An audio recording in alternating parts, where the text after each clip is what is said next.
وبركاته.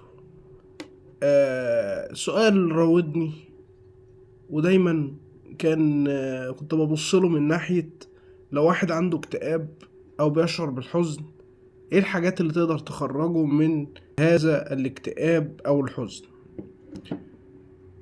أنا كإسلام نصيحتي ليك تجديد مسار الحياة وتجديد الروتين، زائد ان انت تفكر جديا انك تشغل وقت فراغك عشان ما يكونش فيه اكتئاب.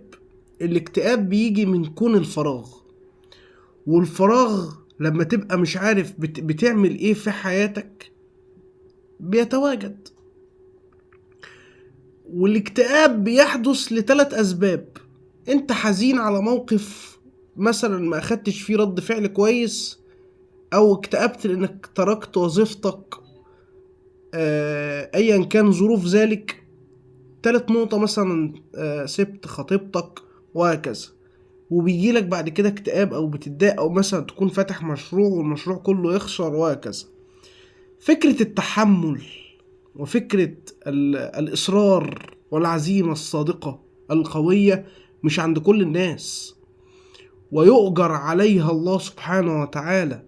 وانا دايما بقول لنفسي هتدخل نفسك في حلقة ودايرة هتقفل على نفسك، هتبدأ بعد كده تخش في الاكتئاب، والاكتئاب بعد كده هيطول بيك. فخلي لنفسك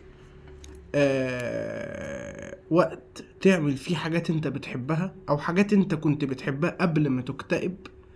شوف ذكرياتك، دور في دفاترك ايه الحاجات اللي انت بتحبها. بتحب مثلا ان انت تقرأ كتاب، شيء كويس. بتحب ان انت شغوف بحاجة، تبدأ تدور فيها، تبدأ تفتح لنفسك مدارك انك تنبش فيها وتتعلمها.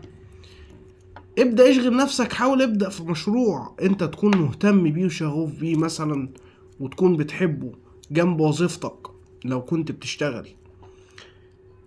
في النهاية الاكتئاب ليه مسارين: هتشعر بالاكتئاب، هتقعد في بيتك، هتصحى الصبح مش قادر تتحرك من على السرير ومخنوق وحزين ومش قادر تخش في اي تجربة جديدة لسيطرة شعور الاكتئاب عليك، هتيأس، هتحبط، الاكتئاب هياكل من عمرك.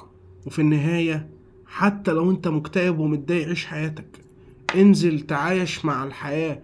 لما تبقى بتشتغل من 8 ل5 او من 8 ل6 وبعد كده بتعمل هواية، انت ما عندكش وقت انك تفكر ان انا مكتئب، انا مخنوق، انا متضايق.